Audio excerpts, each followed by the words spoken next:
오늘은 구약에 있는 요셉의 이야기를 말씀을 드립니다. 이 요셉은 국무총리입니다.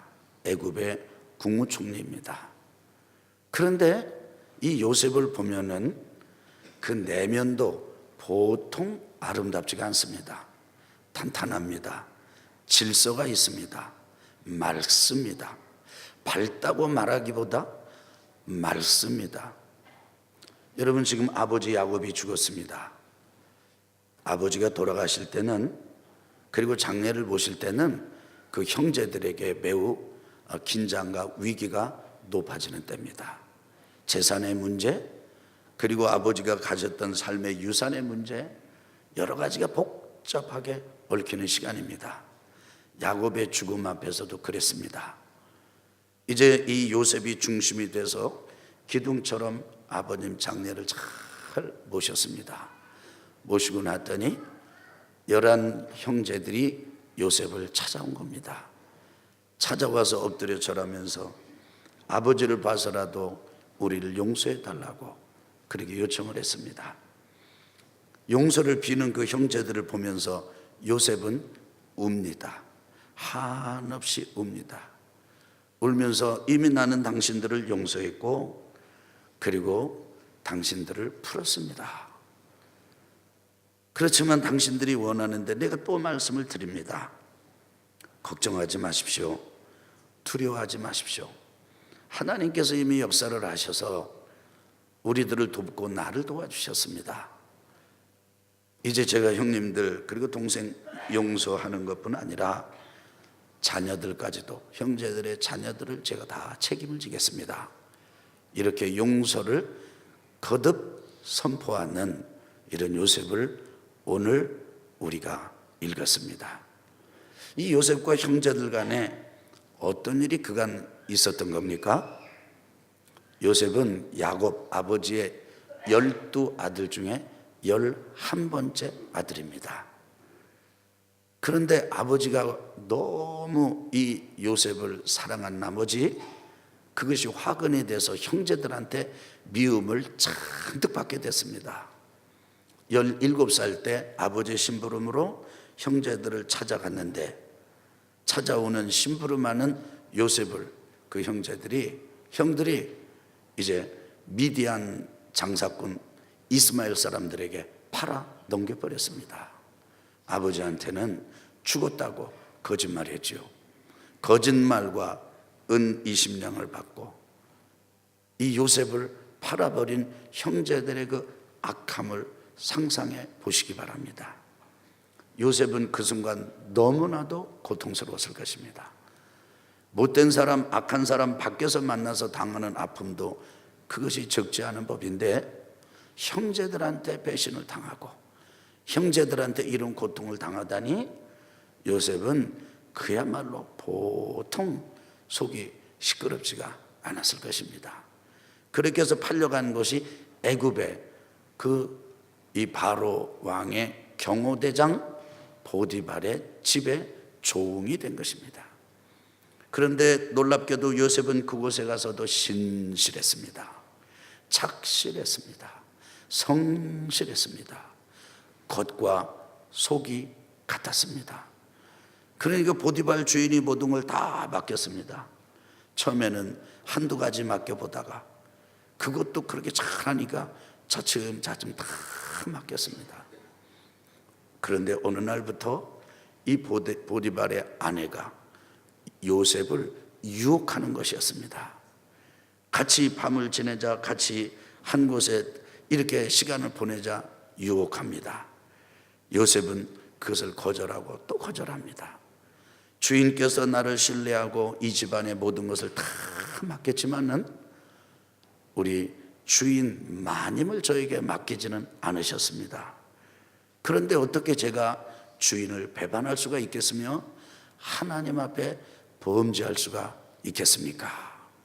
거절했습니다. 어느 날 단 둘이 집안에 남아있게 되었을 때 이 보디발의 아내 주인 아줌마 마님이 굳게 결심합니다. 오늘은 끝내겠다. 요셉을 유혹합니다. 근데 유혹하는 정도가 지나쳐가지고 요셉의 옷자락을 붙들고 떨어집니다. 그런데도 요셉은 동의하지 않았습니다. 꿈쩍하지 않았습니다. 몸부림을 쳐서 도망쳤습니다. 그냥 도망칠 수가 없었어요. 그래서 겉옷을 주인 아주머니에게, 마님에게 맡겨놓고 뺏긴 채로, 잡힌 채로 몸만 도망을 쳤습니다. 그것이 단서가 됐습니다. 보디발 자기 남편이 돌아왔을 때 거꾸로 음모로 이 요셉을 주인에게 이제 역으로 모함을 합니다. 자기가 유혹을 했으면서 요셉이 자기를 유혹했다고 말을 합니다. 그것 때문에 보디발이 분노합니다. 감옥에 쳐넣습니다. 신실했습니다. 정직했습니다. 책임감 있게 일했습니다. 누가 볼 때나 안 볼 때나 성실했습니다. 그것의 열매가 감옥에 들어가는 것으로 결말이 났습니다. 형제들한테 배신당하고 그리고 자기의 권위자 보디발에게 또 이렇게 억울한 일을 당했습니다. 감옥에 갇힌 요셉은 그럼에도 불구하고 감옥 안에서도 신실했습니다. 선을 베풀었습니다. 바로왕의 술 맡은 관원장, 떡 맡은 관원장이 감옥에 같이 와서 거하게 되었는데 이 요셉은 얼마나 감옥 안에서도 이 아주 신실했던지 이 감옥 간수장 책임자가 요셉에게 이 감옥의 일을 자꾸 맡기는 겁니다. 그러면서 이 술 맡은 관원장과 떡 맡은 관원장의 그 꿈을 풀이해 주면서 도와주었습니다.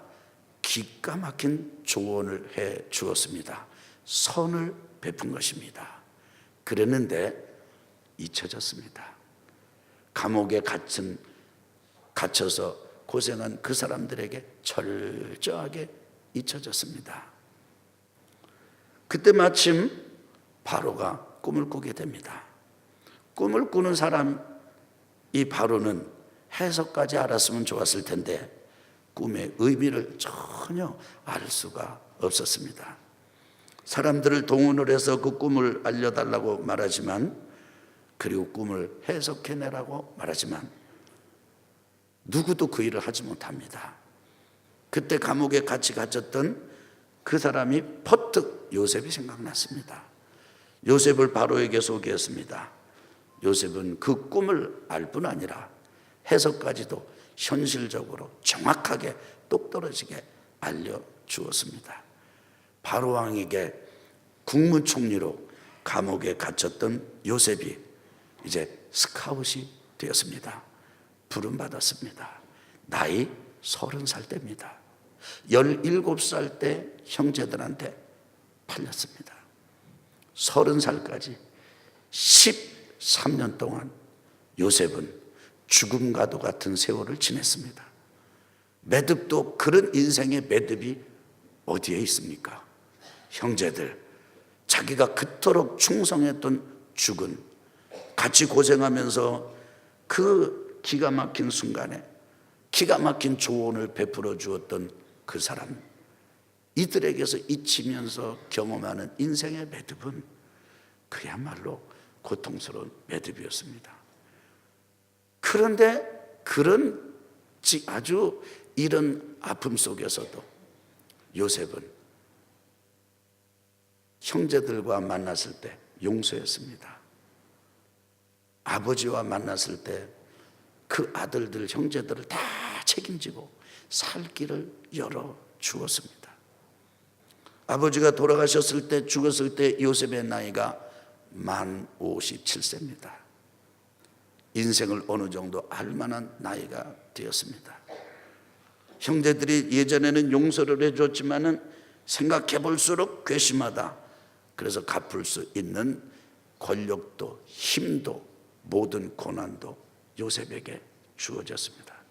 요셉에게 있습니다. 아버지 돌아가셨으니 또 한번 해볼 만도 합니다. 그것을 두려워한 형제들이 와서 빌 때 요셉이 하는 행동을 보면, 그러나 요셉은 아예 그런 마음조차 그 속에 없었음을 알 수가 있습니다. 요셉은 보면 겉대기만 국무총리가 아니라 안에도 국무총리 정도 되는 감입니다. 밖에서만 국무총리가 아니라 가정 형제들 간의 관계에서도 국무총리감입니다. 속과 겉이 같습니다. 밖에서와 안에서가 같습니다. 멋지지 않습니까? 이런 요셉의 비결은 다름 아닌 용서에 있었습니다. 저는 성령께서 오늘 이 시간 여러분과 제게 용서의 영을 부어주시기를 축복합니다. 그리고 기도하면서 말씀을 준비했습니다.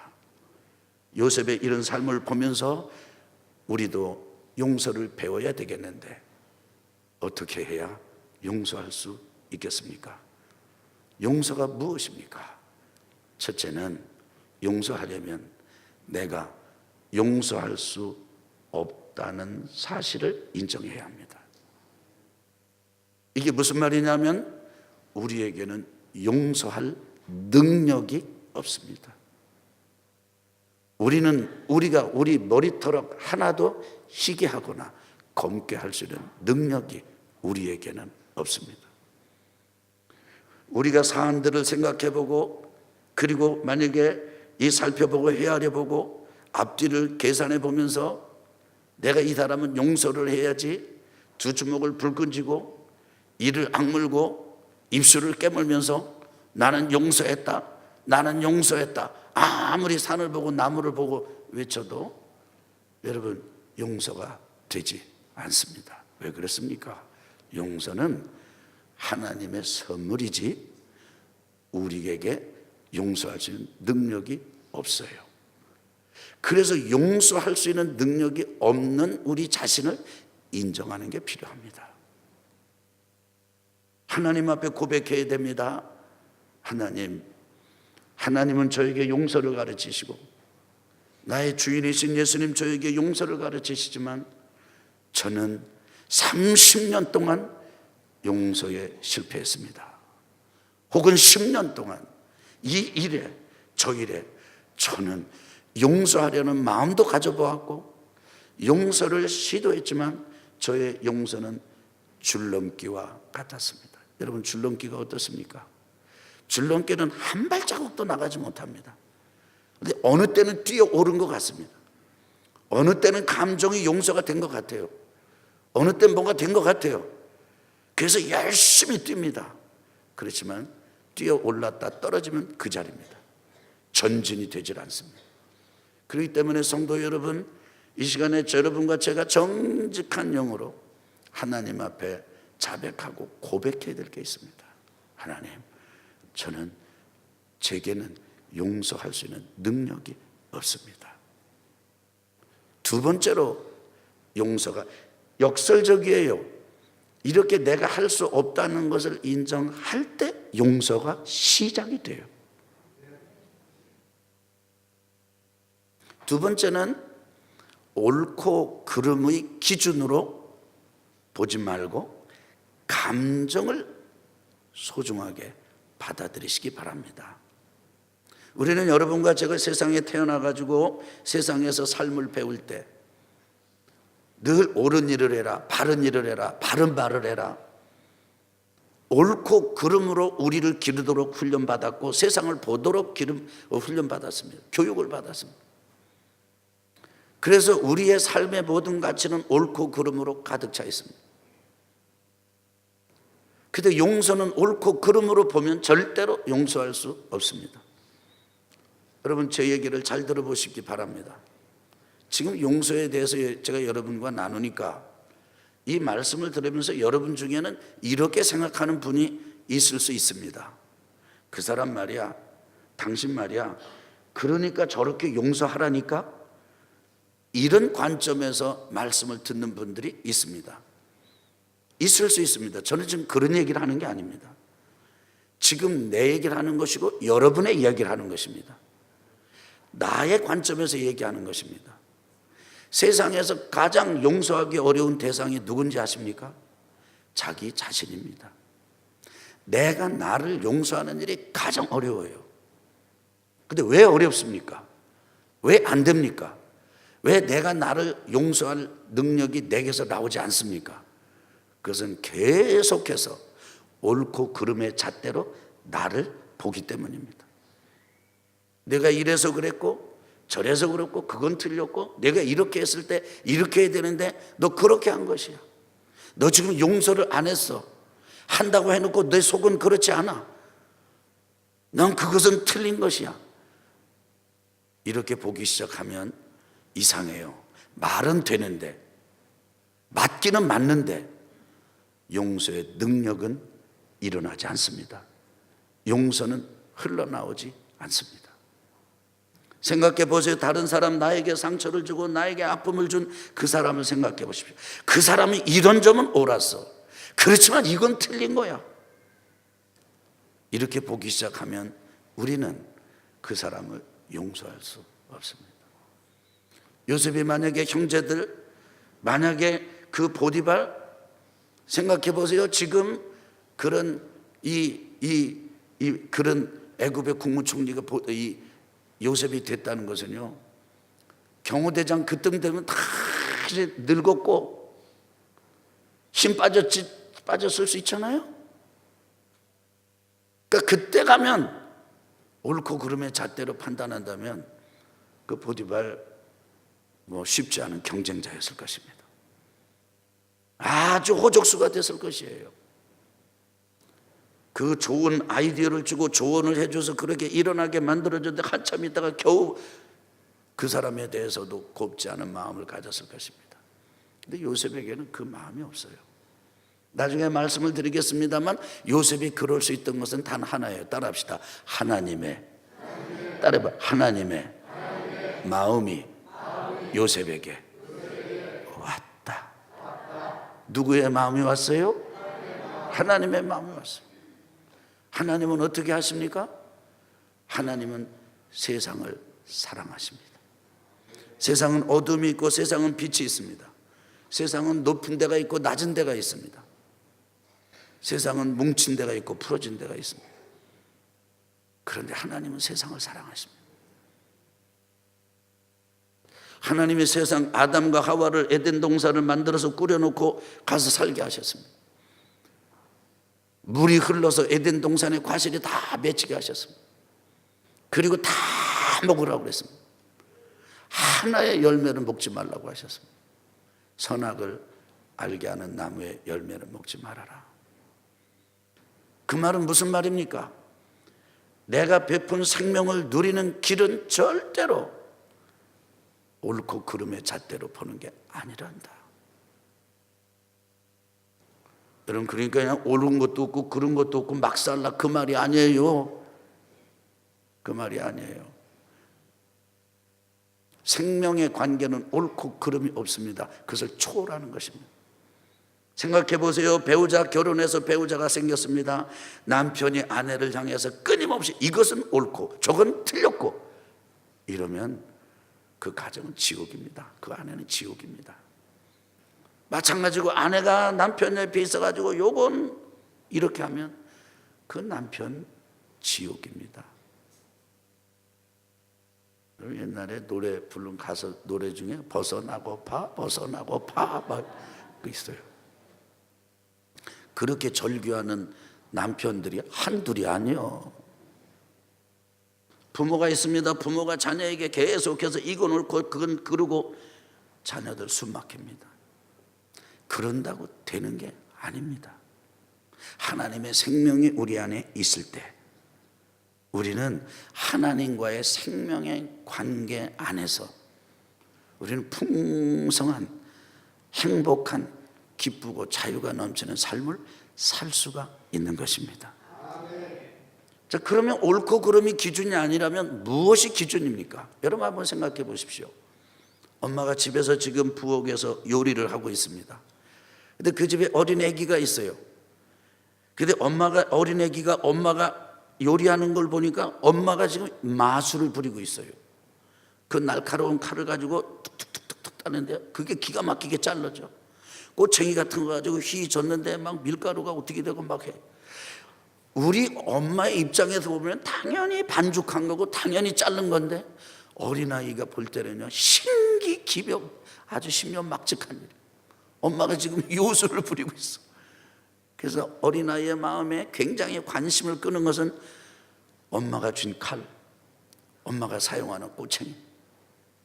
그래가지고 가가지고 엄마가 잠시 자리를 비운 사이에 어떻게 해가지고 꼬챙이 같은 거, 칼 같은 걸 쥐고 막 이제 합니다.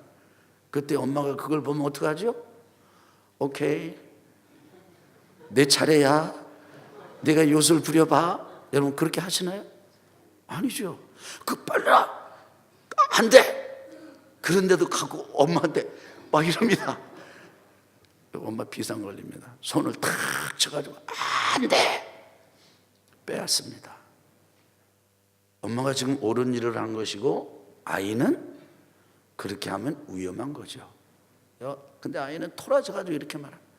엄마 미워, 엄마하고 안 놀 거야, 엄마 싫어. 눈을 있는 대로 긁힙니다. 엄마가 고깝습니까? 그것 때문에 엄마가 분노합니까? 그게 너무 안타깝지요. 그리고 제가 저러고 있구나. 조금 시간이 지나면요, 언제 그랬냐 싶게 이 아이가 와가지고 엄마 용서해 줄게, 엄마 사랑해요, 엄마 좋아해요, 다리를 끌어안고 그러면. 여러분 옳고 그름 이것으로 얘가 이렇게 된 겁니까? 감정이 바뀐 겁니까? 감정이 바뀐 것입니다. 용서에는 감정이 중요합니다. 심리학자들이 연구를 해보니까 사람들의 마음의 코드, 심리 코드, 여러분 지금 여러분이 60년씩 지금 저는 여러분을 뵐 수 있는데 여러분은 여러분을 못 뵙잖아요, 못 보잖아요 지금. 근데 여러분 표정이요 다 야합니다 지금. 어떤 분은 막 반응을 해요. 막 그렇다고, 나도 그렇게 생각한다고, 이런 반응이 있는가 하면요 아주 불편한 반응도 있어요. 그 다음에 전혀 감각이 안 되는 아주 심한 표정도 있어요. 전혀 천둥이 쳐도 변하지 않을 것 같은 표정으로 계시는 분도 계세요. 거기다 화장까지 했으니까 뭐 분간이 안 돼. 여러분 고유의 특유의 독특한 심리 코드를 가지고 있다는 걸 아십니까? 마음의 코드를 가지고 있다는 걸 아십니까? 내면의 칼날을 가지고 있다는 것을 아십니까? 어떤 사람은 그것이 슬픔이고 어떤 사람은 분노입니다. 그래서 어떤 형제님이 나와서 목사님 저를 위해서 기도해 주세요. 제가 감정 컨트롤이 되질 않아요. 그리고 제가 너무 왔다 갔다 해요. 그 형제님을 위해서 기도하면서 정말 공감이 됐습니다. 정말 이해가 됐습니다. 근데 만약에 형제님이 그런데 그런 형제님에게 그건 그런 일이에요, 이러면 이게 되겠습니까? 지금 그 흔들리는 감정, 그러면서 막 분노로 툭 하면 끌어오는 감정이 그 형제님의 코드예요. 그 감정을 본인이 발견해야 돼요. 내 안에 내가 있다는 걸 발견해야 돼요. 내 안의 세계의 색깔이 이렇다는 걸 내가 알아야 돼요. 그런데 그걸 못 봐요. 그거를 잘 몰라요. 눈이 캥 들어가. 아주 그냥 그래서 그걸 지금 얼굴의 창으로, 눈의 창으로 이거로 그 내면의 세계가 지금 투사가 되고 있는데도 정작 본인은 몰라요. 모를 수 있어요. 그런데 그 감정, 그 색깔을 발견하는 게 매우 중요합니다. 그리고 그것을 저는 다른 말로 상처라고 부릅니다. 그 상처에서 그게 나온 거예요. 심리학자가 말했습니다. 0세부터 태중에서부터 6살까지 어떤 양육자에게서 양육을 받았느냐, 그것이 평생의 심리 코드를 만든다는 거예요. 물론 10살 때도 뭐 20살 때도 그게 다 중요하지만은 태중에서부터 6살 때까지 그렇다는 거예요. 만약에 아버지가 막 구타하는 아버지였다고 합시다. 처음에 어린 아기는요, 아빠가 손을 들었을 때 그 손이 어떻게 할 건지 몰라요. 근데 그 손에 의해서 어느 날 심각한 육체적인 충격을 받았어요. 표현이 그렇게 하는 거예요. 맞은 거예요. 그러면 이 아이는 어떻게 학습이 되겠습니까? 아빠의 저 손은 나를 때리는 손이다. 피합니다. 그리고 아빠하고의 관계가 피하는 겁니다. 그런데 아빠하고 그 관계를 가지고 세상하고 관계합니다. 아빠가 두렵기 때문에 세상이 두렵습니다. 아빠가 때리기 때문에 세상 사람들이 다 자기를 때리는 것처럼 생각합니다. 이것이 그 사람의 심리 코드입니다. 그 사람의 상처입니다. 내가 왜 두려운지도 몰라요. 내가 왜 사람하고 관계가 어려운지도 몰라요. 어떤 사람은 무책임한 아버지 밑에서 자랐습니다. 그 무책임한 아버지는 누가 챙겨줘야 돼? 아들이 챙겨줘야 돼. 딸이 챙겨줘야 돼. 그래가지고 아버지가 어떻게 하면 아버지 다 챙겨줘. 그러면요 옆에 사람이 칭찬합니다. 이웃집 아줌마 아저씨가 칭찬합니다. 얘는 애인데 어른 같아. 애 어른이에요. 어른 애가 있고요, 애 어른이 있어요. 잘 들어봐요. 지금 정신 바짝 차려야지 이해가 돼요. 따라합시다. 사람 중에 애 어른이 있고 어른 애가 있다. 그게 옆에도 그렇게 하니까 이 아이는요 계속해서 이게 좋다, 좋다. 세상 모든 사람들은 다 보살펴줘야 될 대상이에요. 그러면서 자기는 소진되어 갑니다. 자기는 고갈돼 갑니다. 자기를 소중하게 돌볼 줄 모를 수 있습니다. 그게 그 심리 코드가 됩니다. 그걸 발견해야 돼요. 따라합시다. 그 안에서 예수님을 만나라. 누구를 만나라고요? 종교적인 지도자, 종교적인 가르침 선생으로 만나라는 얘기가 아닙니다. 자, 사마리아 수가성 우물가 여인의 얘기로 다시 가봅시다. 그 우물을 중심에 놓고 한 여인을 예수님께서 찾아가 만나셨습니다. 예수님이 먼저 가신 겁니까? 여자가 예수님을 찾은 것입니까? 예수님이 먼저 찾아가신 겁니다. 그러면 여자는 이때 믿는 여자였습니까? 안 믿는 여자였습니까? 안 믿는 여자였습니다. 근데 안 믿는 거로 끝나는 게 아니에요. 안 믿으면서 풍어를 읊어. 예배가 어떻고, 그리심산이 어떻고, 예루살렘이 어떻고, 안 믿고 모르면서 마치 다 아는 것처럼 얘기를 해요. 여러분, 우리는 어떻게 생각하냐면, 제가 이렇게 성도들을 만나서 이렇게 가르치고 이렇게 하다 보면 좀 아는 게, 예수님이 내가 믿을 때부터 나를 사랑하셨다고 생각해요. 믿을 때부터 나와 관계를 하셨다고 생각합니다. 그런데 그렇지 않습니다. 하나님께서 자기 자신에 대해서 낙심하고 또 어려운 힘든 시대와 세대를 사는 사람들이 하나님께서 격려하실 때 이렇게 말씀하십니다. 내가 너를 모태로부터 택정했다, 선택했다. 나는 내가 태어나기 전부터 내가 너를 알았다. 이게 무슨 말입니까? 나는 너를 알고 너를 이 땅에 보낸 거야. 내가 10살, 20살, 30살 지금까지 어떻게 살았는지 내가 몰라서 이렇게 있는 게 아니야. 이미 나는 너에게 사랑에 빠졌어. 나는 이미 너를 사랑하기로 결단했어. 나는 너를 사랑하기로 결단했다고. 하나님 그렇게 말씀하십니다.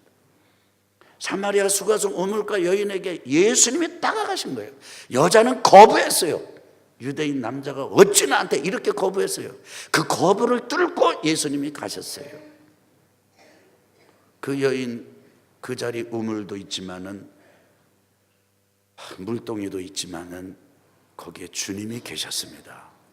우리가 우리의 아픔과 상처를 갖고 경험하고 그랬을 때 우리만 있었던 게 아니에요. 그 사람만 있었던 게 아니에요. 그때 하나님이 계셨습니다. 그리고 그 하나님께서 그때도 우리에게 메시아 그리스도 예수님의 은혜를 주셨습니다. 여러분 그렇게 말씀하지 않습니까? 예수님이 우리 위해서 돌아가신 건 과거의 죄를 위해서도 용서하신 거고, 아멘 합시다. 믿으시면 아멘 합시다. 미래의 죄도 용서하신 거래잖아요. 이건 너무 놀랍지 않아요? 이거는요 그냥 신학적인 이론 이걸로 하면 이건 아주 몸이 건조하기 짝이 없는 거예요. 그런데 내가 과거에 이렇게 살았어도 앞으로 넘어질지 몰라도 나는 너를 사랑하기로 결심했는데 어느 정도냐? 죽을 만큼 사랑한다. 이렇게 경험이 된다면 이건 놀라운 얘기예요. 이거는 상상기 어려운 일인데 실제라면 이건 너무 놀라운 얘기예요. 우리 믿으시면 아멘 합시다. 믿으시면 아멘 합시다. 아멘. 아멘. 그러니까 여러분, 우리가 상처당하고 감정 상하고 막 분노하고 미워하고 이럴 때 막 외돌아지고 느끼고 소외감 느끼고 그럴 때 그 자리에도 우리 주님이 계신 거예요. 근데 그 주님은 어떤 모습으로 우리에게 오셨습니까? 예수님께서 우리에게 막 이걸 자랑하면서 걱정하지 마라, 내가 너를 돌봐줄, 이렇게 하지 않습니다. 예수님이 우리 위해서 하신 일은 딱 하나입니다. 예수님의 삶을 하나로 딱 합친다면 하나입니다. 십자가입니다. 십자가에서 생명의 피를 쏟아 주신 것입니다. 왜요? 그런 우리를 건져주시려고. 우리가 아파할 때, 우리가 외로울 때, 우리가 힘들 때, 우리가 억울할 때, 우리가 견딜 수 없을 그때 우리 주님은 여전히 네가 나보다 더 억울하냐? 네가 나보다 더하냐? 나는 너를 사랑해. 나는 너를 위해서 죽었어. 주님 말씀하십니다. 그 감정 안에서 옳고 그름을 따지지 말고 예수님을 만나십시오. 이것이 용서의 두 번째. 세 번째 있습니다. 그 세 번째는 다른 게 아닙니다. 용서할 대상이 많더라도 놀라지 마십시오. 우리는 지금 여러분 이렇게 생각합니다. 여러분 저를 보세요.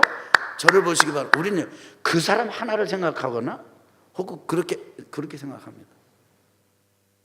근데 참 이 사람의 존재가요, 사람이 되게 성경을 많이 알면서도 사람을 모를 때가 있어요. 기도를 세게 하면서도 사람에 대한 이해가 부족할 때가 있어요. 그럼 사람은요, 자기가 자기를 용납하지 아니하면 다른 사람을 절대 용납을 못합니다.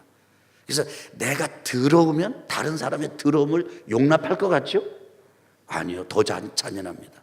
내가 더러운데 너도 더럽냐? 더 공격합니다. 여러분, 아버지가 공부 못한, 미안해요, 나 이거 여러분 누구한테 하는 사람한테 하는 거 아니에요? 공부해 임마, 공부해 임마. 근데 얘기가 있어요. 서울대 나온 아빠는 안 그런데 이게 무슨 말인지 이해가 되시나 모르겠네요. 이게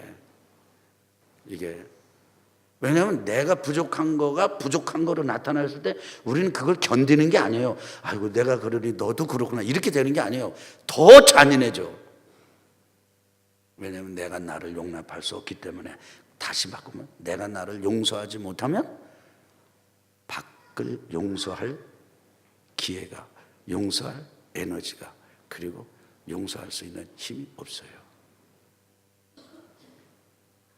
그래서 용서하다 보면 내가 나를 용서해야지, 또 어릴 때 부모님을 용서해야지. 여러분 오해하지 마세요. 우리는 부모님을 용서해야 된다 그러면 굉장히 버릇없게 생각해요. 그래서 부모가 완전히 좀 이렇게 막 험악한 삶을 살고 막대하고 그냥 이렇게 한 부모는 저 용서의 대상이 되지만, 그렇게 거룩한 삶을 사셨던 부모님을 용서하라고? 여러분, 부모님이 하나님이 아니잖아요. 그래서 부모님을 용서해야 될 경우가 있어요. 그때 굉장히 당혹스러워요.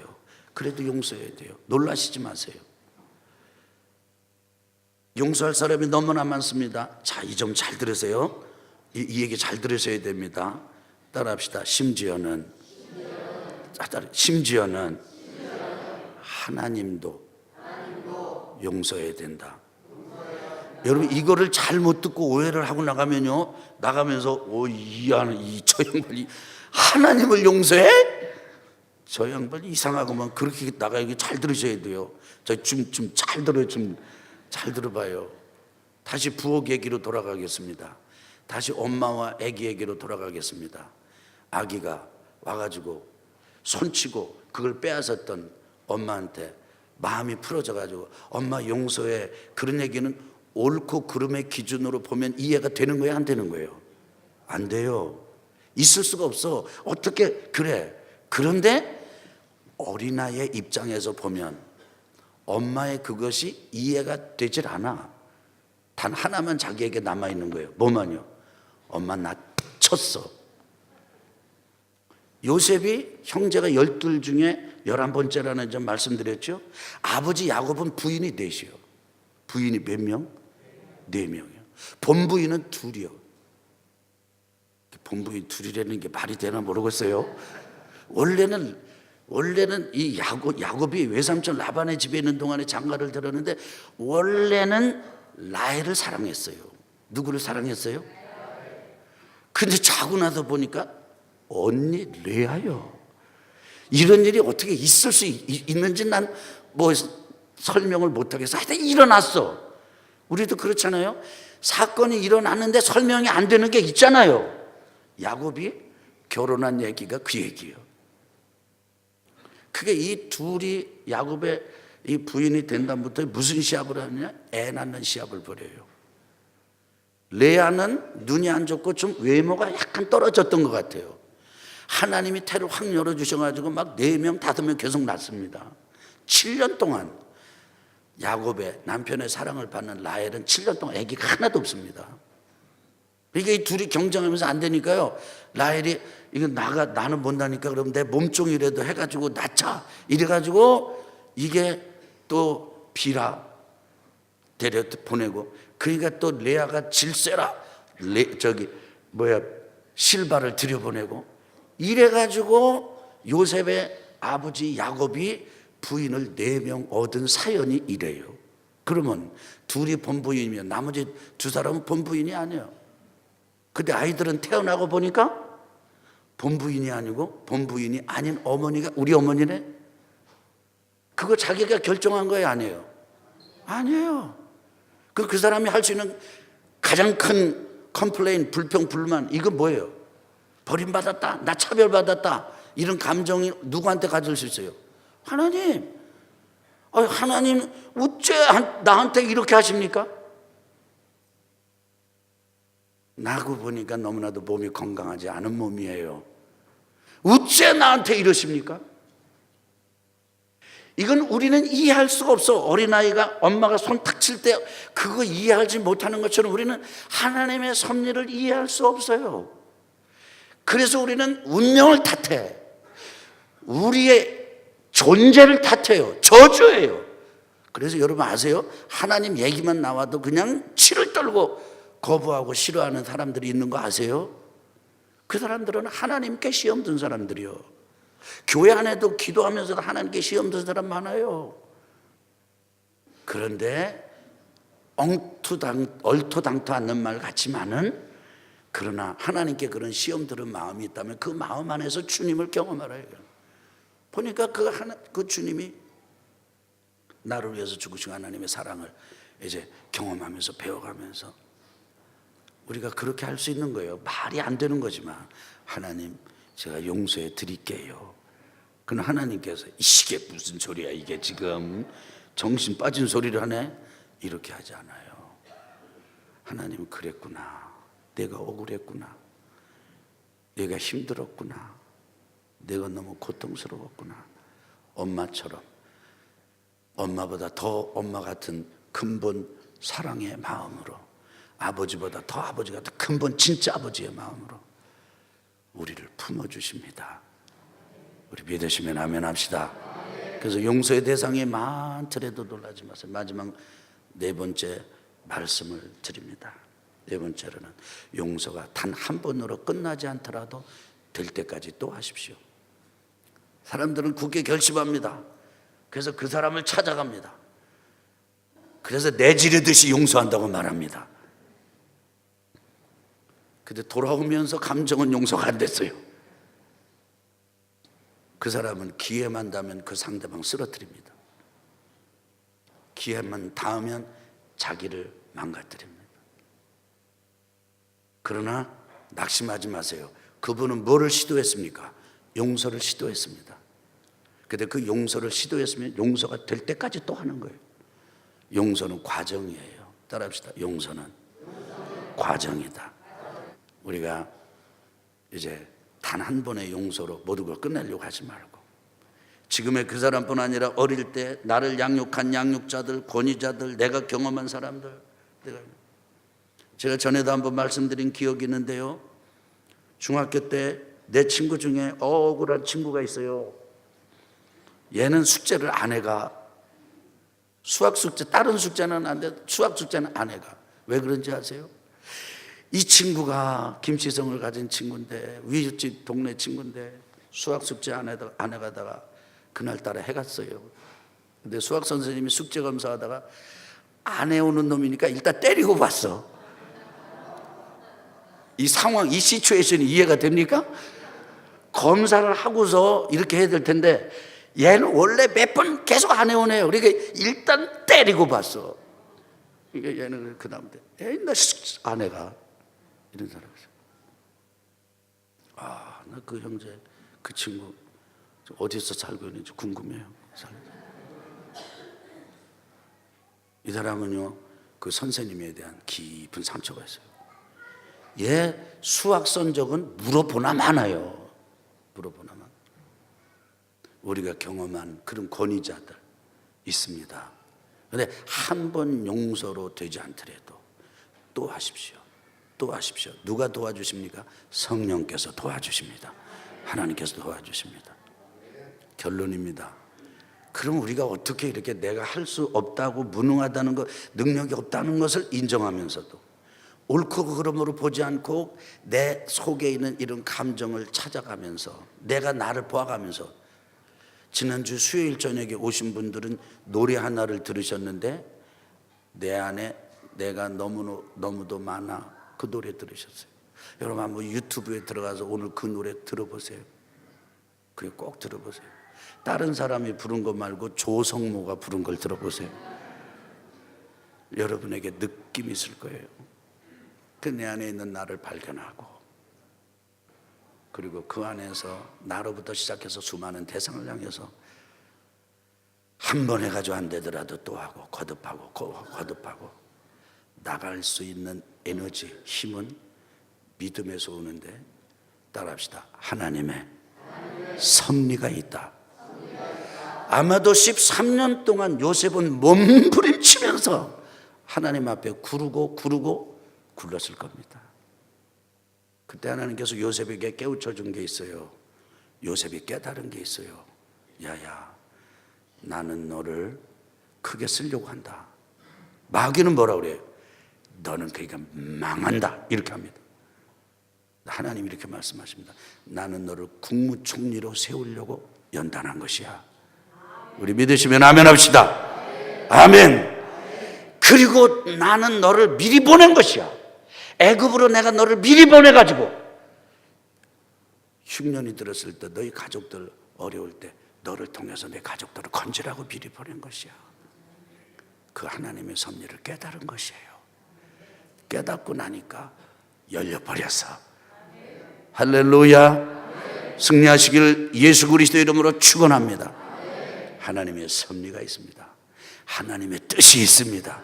절대로 무너지지 마십시오. 절대로 죽지 마십시오. 절대로 포기하지 마십시오. 오늘날 신앙생활하면서 포기한 사람이 너무나 많습니다. 기도를 포기한 사람, 예배를 포기한 사람, 아예 거룩한 삶에 대한 도전을 포기한 사람 많습니다. 오늘 말씀하십니다. 따라합시다. 용서로 풀리는 매듭. 따라합시다. 매듭은 용서로 풀린다. 아멘.